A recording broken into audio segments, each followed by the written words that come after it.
Picture this: entire regions of America where the lights are going out one by one, where hospitals lock their doors forever, where schools become empty shells, and where hope itself becomes a luxury most can't afford. This isn't some dystopian fantasy. It's a quiet reality unfolding right now, in real time, across multiple U.S. states. While politicians debate and economists theorize, millions of Americans are living on the razor's edge of financial catastrophe. Certain states are already showing the fractures, the deep structural cracks that could split wide open when the next economic earthquake hits. And trust me, it's not a matter of if, it's a matter of when. Today, we're pulling back the curtain on the 10 states most likely to experience a complete economic meltdown when the next recession strikes. These aren't just regions that are struggling, they're financial houses of cards waiting for the slightest wind to knock them down. But this is not just another story about collapse. Hidden beneath the alarming headlines are untold stories of resilience, of communities that are refusing to give up. Today, we don't just identify the problems. We uncover the seeds of solutions, growing in the hardest hit places. These states are not just warnings. They are the laboratories for America's economic future. Are you ready to find out if your state is on the list? Let's begin. A tale of crisis and courage. Number 10. Illinois.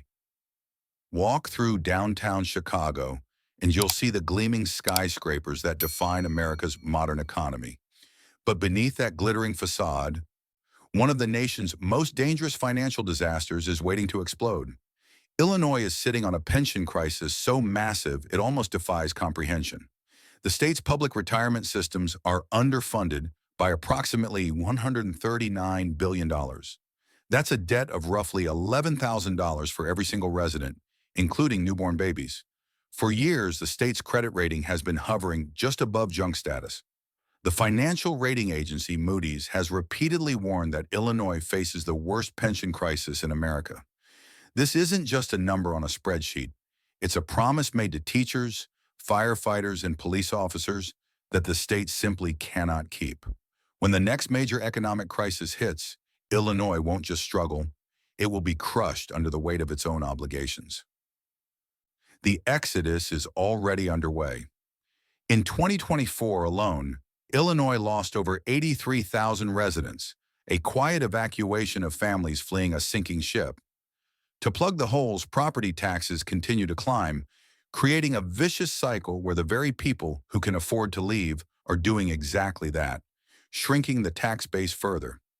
When the next recession arrives, Illinois won't have the luxury of a gradual decline. But that's not the whole story. In the face of this top-down failure, a powerful bottom-up movement is taking hold.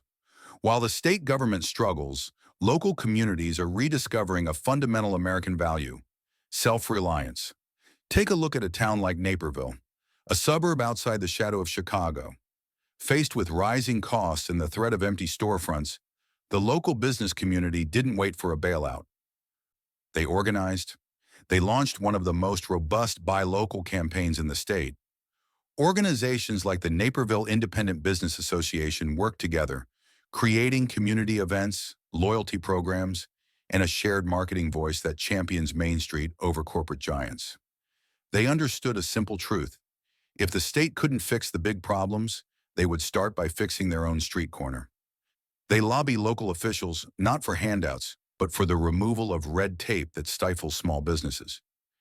They create partnerships between restaurants and local farms, between hardware stores and local contractors. This isn't a grand, sweeping solution you'll hear about on the national news. It's something far more powerful.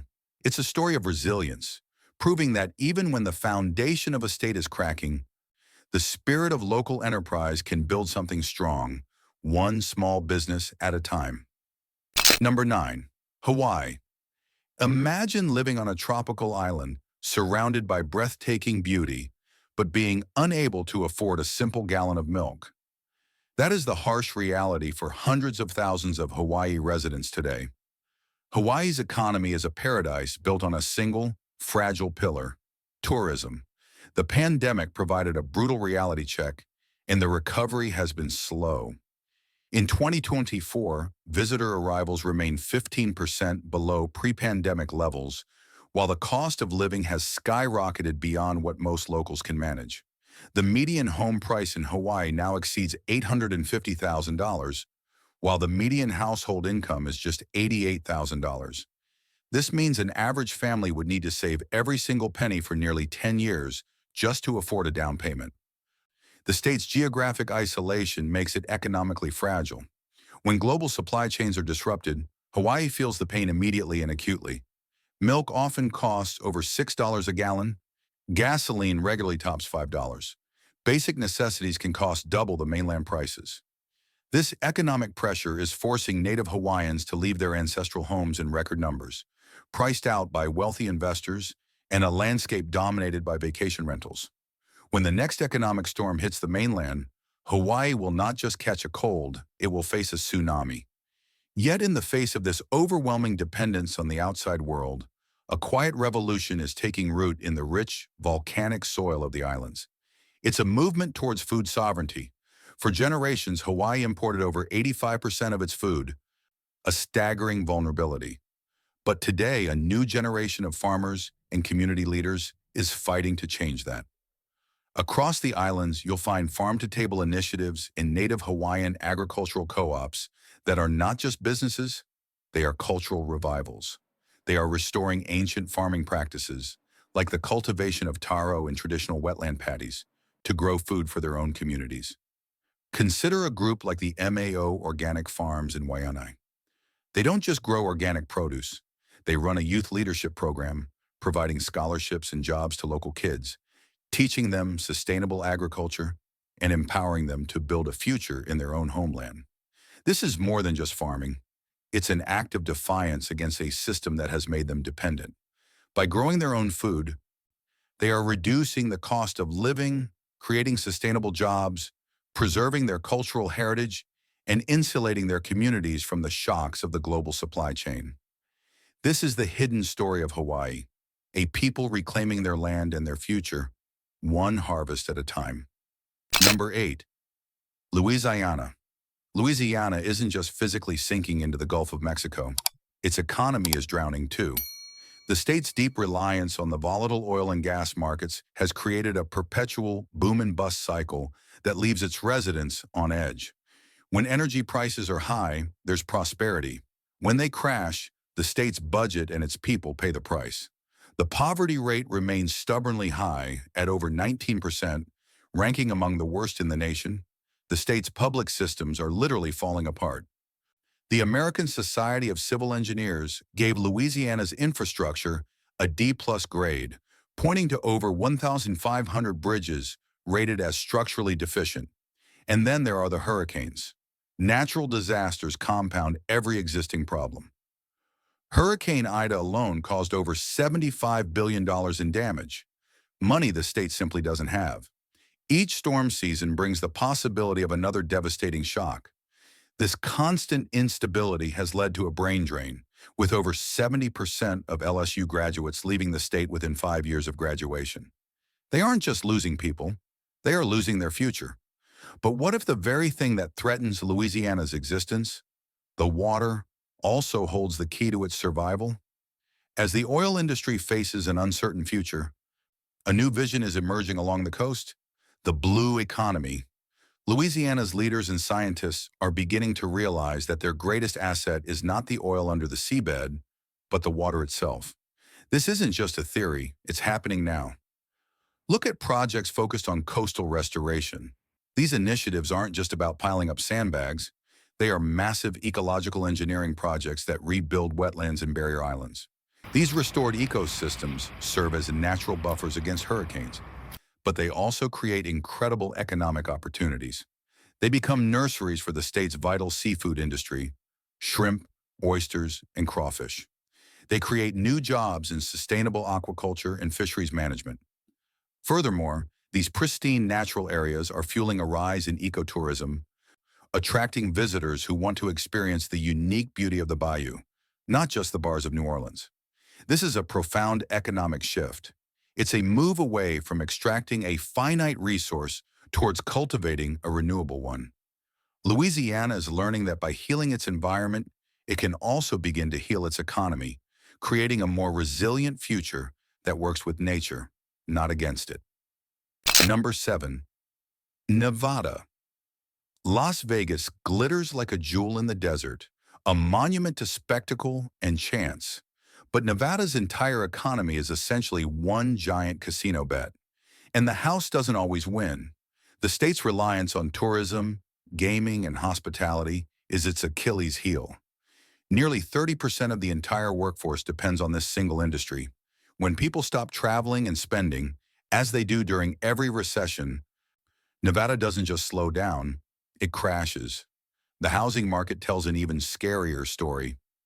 The state experienced the second highest foreclosure rate in the nation during the last major recession, and the warning signs are flashing again.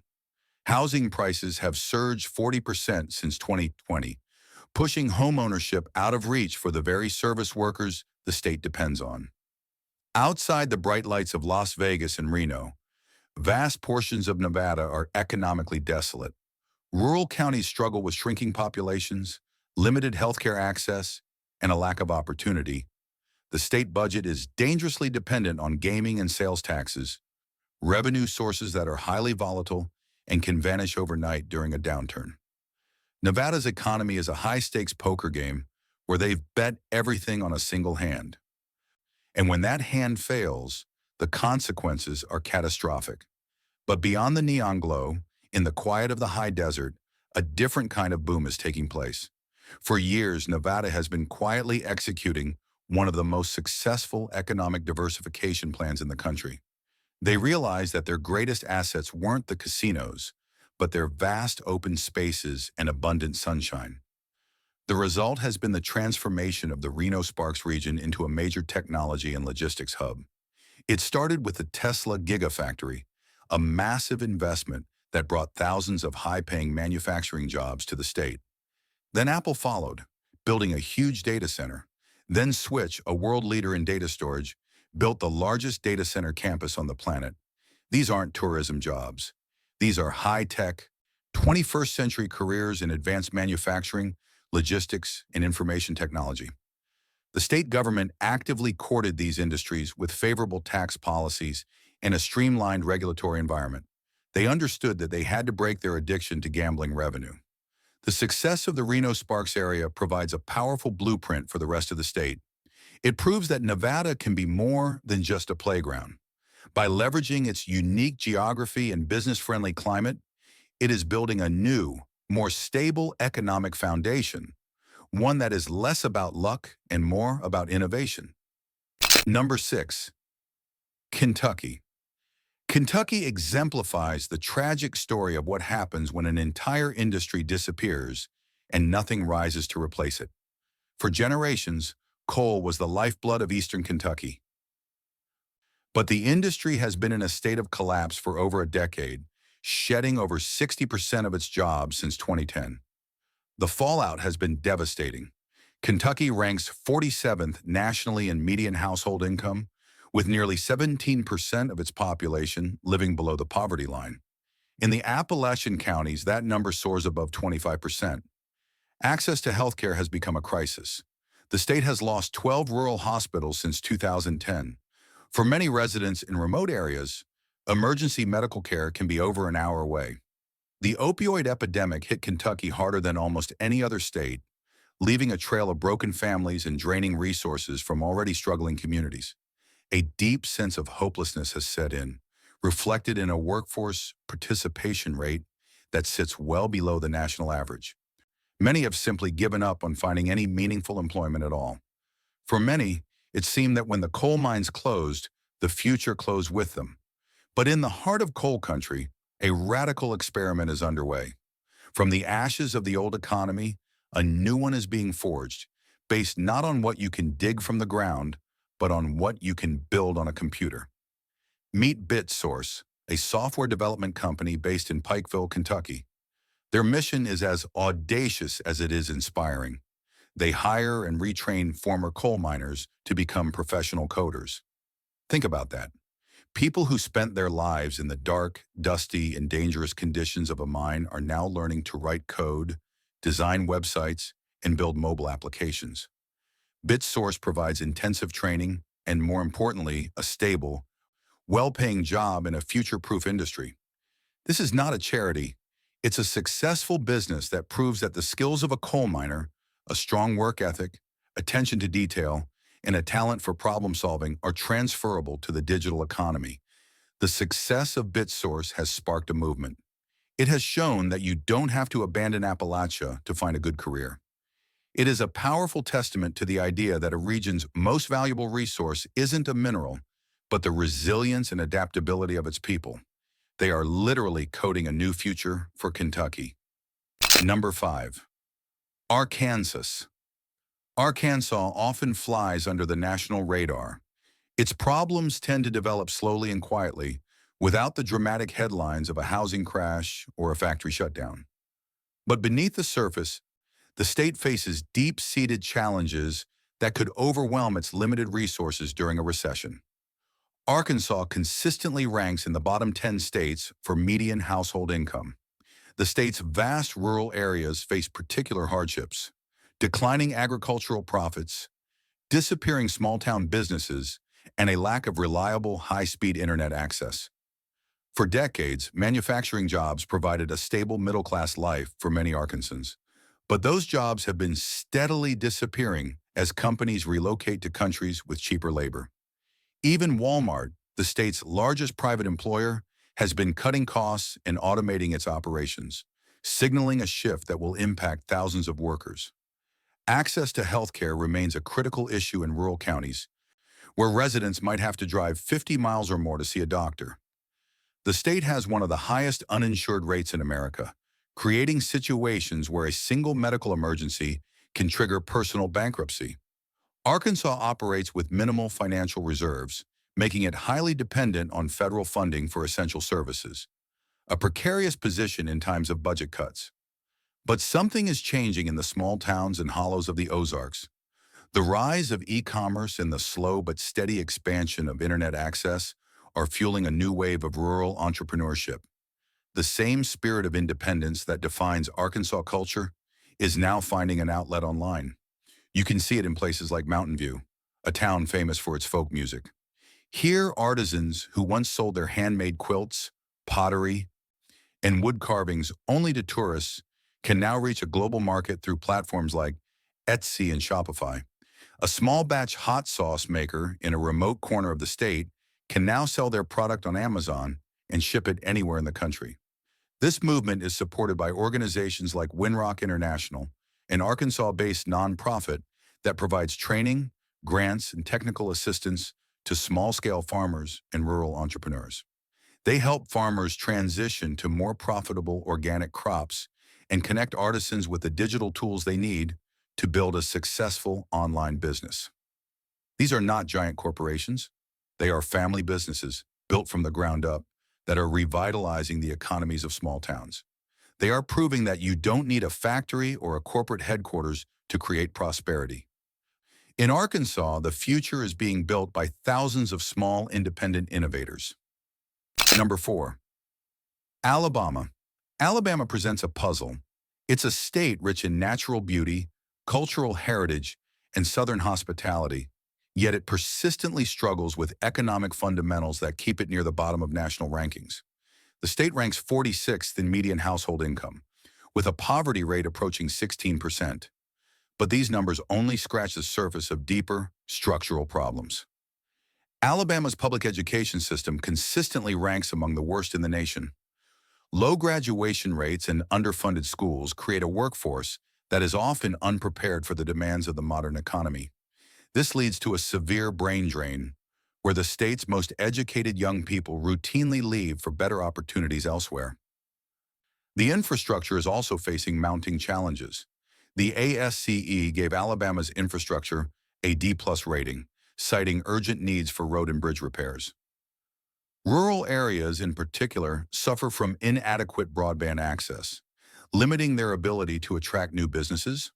Furthermore, by refusing to expand Medicaid, the state has left hundreds of thousands of its citizens without access to affordable health care. Rural hospitals continue to close, creating healthcare deserts where emergency services can be hours away. These foundational cracks make Alabama exceptionally vulnerable to an economic downturn. But there is one city in Alabama that defies this narrative completely: Huntsville. Known as Rocket City, Huntsville is a remarkable story of what can be achieved when a community invests in education and high-tech industry. Home to NASA's Marshall Space Flight Center and the U.S. Army's Redstone Arsenal, Huntsville has become one of the most important aerospace and defense hubs in the world. This is not an accident. For decades, the city's leaders have cultivated a unique ecosystem that connects federal research institutions, private industry, and local universities. They created a talent vortex, attracting PhDs, scientists, and engineers from all over the globe. Companies like Boeing, Lockheed Martin, and Blue Origin have major operations here. The result is a thriving economy with high-paying jobs that is almost entirely insulated from the problems plaguing the rest of the state. Huntsville has some of the best public schools in the South and a quality of life that rivals much larger cities. The success of Huntsville provides a powerful, if complex, lesson for the rest of Alabama. It demonstrates that even in a state with deep structural challenges, it is possible to build a world-class economy by focusing on specialized, knowledge-based industries. Huntsville proves that the future doesn't have to be a race to the bottom, it can be a race to the stars. Number 3. Michigan. Michigan thought it had turned the corner. After the near-total collapse of the American auto industry in 2008 and 2009, the state fought its way back from the brink. But recent economic indicators suggest that the recovery was more fragile than anyone realized. Michigan consistently ranks among the states with the highest percentage of financially distressed residents. In 2024, over 40% of adults in the state reported struggling with overdue bills, defaulted loans, or bankruptcy proceedings. Geographic inequality defines Michigan's struggle. While cities like Ann Arbor and Grand Rapids show signs of robust growth, vast regions of the state remain economically depressed. Detroit's much-publicized revitalization has not reached most of its neighborhoods, where poverty rates still exceed 30%, and the state's manufacturing core remains vulnerable to global economic shifts. Trade disruptions, supply chain problems, or a dip in consumer spending could trigger massive layoffs across the automotive sector. The state's economy is still too heavily dependent on a single industry. Population loss continues to plague many communities, with over 100,000 residents leaving the state between 2020 and 2024, taking their tax dollars and consumer spending with them. For many parts of Michigan, it feels like the Rust Belt never truly went away. But if you look closely at the old factory towns, you'll see the beginnings of a second act. Michigan is not abandoning its manufacturing heritage. It's reinventing it. The state is leveraging its deep expertise in making things to become a leader in the next generation of manufacturing. The story is no longer just about the internal combustion engine. It's about electric vehicles, autonomous driving technology, and advanced robotics. In Detroit, old abandoned auto plants are being gutted and transformed into state-of-the-art facilities for building EVs and batteries. Ford's historic River Rouge complex, once the heart of the 20th century auto industry, is now home to the production of the all-electric F-150 Lightning. But the renaissance goes beyond cars. In cities like Grand Rapids, a region once known as Furniture City, companies are now leaders in advanced manufacturing for the medical device and aerospace industries. They are using 3D printing and robotics to create highly specialized products. This is a story about adaptation. Michigan's greatest strength has always been its skilled workforce, the engineers, designers, and tradespeople who know how to build complex machines.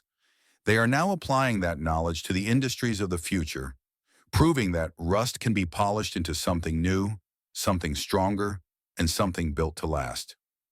Number 2. Mississippi. Mississippi holds the unfortunate distinction of ranking last, or near last, in virtually every positive economic and social indicator. This isn't a temporary hardship. It's deeply entrenched, systemic poverty that has persisted for generations. The state's median household income remains the lowest in America at approximately $48,000. Nearly 20% of its citizens live below the poverty line, a figure that exceeds 35% in some rural counties in the Delta. Perhaps the most telling statistic is this: only 56% of working-age adults in Mississippi participate in the labor force. That is the lowest rate in the entire country. It suggests a level of widespread despair where a significant portion of the population has simply given up on the prospect of finding employment. The state consistently ranks last in national education assessments, and healthcare access has reached crisis levels, with Mississippi having the nation's highest infant mortality rate and the lowest life expectancy. For decades, the story of Mississippi's economy has been one of extraction, where wealth and talent have flowed out, with very little being reinvested back into its communities. When traditional economic models and big government programs have failed so profoundly, where does hope come from? In Mississippi, it comes from the ground up. It comes from a powerful network of community-based organizations that are rewriting the rules of finance. They are called Community Development Financial Institutions, or CDFIs. And one of the most impactful is headquartered right here in Mississippi, Hope Enterprise Corporation, or HOPE. HOPE is a credit union, but it's much more than that. It was created to serve the people and places that have been completely ignored by Wall Street and the traditional banking system. They provide affordable mortgages to low-income families, give small business loans to entrepreneurs in struggling neighborhoods, and bring financial services to banking deserts across the Deep South. Over the past 3 decades, Hope has generated over $3.6 billion in financing that has benefited more than 2 million people. They don't just lend money, they invest in people. They provide financial literacy training and support services to help their members build credit and achieve financial stability. This is the real story of economic development in places like the Mississippi Delta. It's not about waiting for a large corporation to arrive. It's about empowering local people with the capital and the tools they need to build their own businesses, own their own homes, and create wealth within their own communities. Hope proves that the most powerful solutions often come from the people who understand the problems best. Number 1. West Virginia. If you want to see what a slow-motion economic collapse looks like, look no further than West Virginia. This is a state that never truly recovered from the last recession, or the one before that. Its economic decline has been a decades-long process. Only 54% of working-age adults in West Virginia are employed or actively seeking work. This means nearly half the adult population has dropped out of the economy entirely. The state has lost over 100,000 residents since 2010, a staggering 6% population decrease in just over a decade. The young people who can leave do. They graduate from high school or college and immediately seek opportunities elsewhere, leaving behind an aging population with limited prospects. The state has been ravaged by the opioid crisis, leading the nation in overdose death rates, and the collapse of the coal industry has been apocalyptic, eliminating 75% of mining jobs since 2010, with virtually nothing to replace them. Many former mining communities now resemble ghost towns, their storefronts boarded up, their hope eroded. West Virginia stands as a stark warning to the rest of the country. This is what happens when a region is defined by a single industry, and that industry dies. It is, by many measures, the most economically distressed state in America. And yet, something remarkable is happening in those very mountains. Against all odds, a new generation is making a conscious choice not to leave, but to stay. They are pioneers building a new economy based on the state's most enduring and beautiful asset, its wilderness. The heart of this movement is the New River Gorge, now one of America's newest national parks. This stunning landscape has become a world-class destination for adventure tourism, whitewater rafting, rock climbing, and mountain biking. Young entrepreneurs, many of whom are native West Virginians who returned home, are opening up outfitting companies, craft breweries, and farm-to-table restaurants. They are creating a vibrant, sustainable economy that celebrates the state's natural beauty instead of extracting from it. And this movement is being supercharged by the rise of remote work. With access to high-speed internet, Talented professionals who left for jobs in big cities are now realizing they can come back home. They can have their high-tech career while living in a small town with a low cost of living and unparalleled access to the outdoors. This is more than just an economic shift. It's a cultural one. It's a rejection of the idea that the only way to succeed is to leave. The pioneers who are staying in West Virginia are proving that it is possible to build a future in the place you call home. They are the ultimate story of American resilience, showing that even in the shadow of collapse, new life can find a way to grow. The dawn after the storm. So there you have it. 10 states, each facing a unique set of challenges, each teetering on a financial precipice. They share common vulnerabilities, a dangerous overdependence on a single industry, crumbling infrastructure, and a steady exodus of their brightest minds. They are not just struggling, they are hanging by threads that could snap when the next economic storm intensifies. But as we've seen, that is not the end of the story. The narrative of American collapse is incomplete, because in every single one of these struggling states, there is an equally powerful story of renewal and resilience. The real story of America's next economic test is not which states will collapse first. It's how the nation's most vulnerable communities are pioneering the blueprints for economic survival and reinvention from the ground up. From the former coal miners becoming coders in Kentucky, to the community bankers rebuilding the Mississippi Delta, to the young entrepreneurs returning to the mountains of West Virginia, these are the laboratories of the new American economy. They are writing the survival manual for the 21st century, and they are offering lessons that the rest of the country cannot afford to ignore. They prove that true strength isn't found in corporate headquarters or in government buildings. It's found on Main Street, in small towns, and in the hearts of ordinary people who refuse to let their communities die. We've shown you a few stories of hope, but we know there are thousands more. In the comments below, tell us about a person, a small business, or a local project in your community that is fighting to build a better future. What solutions are you seeing on the ground? In fact, the story of how innovators are rebuilding the economies of Appalachia is so critical that we're dedicating our entire next investigation to it. Be sure to subscribe and click the bell so you don't miss our deep dive into the Appalachian tech boom no one saw coming. Stay alert, stay informed, and remember, in times like these, knowledge isn't just power, it's survival. And hope, built on action, is our greatest asset. Thank you for watching.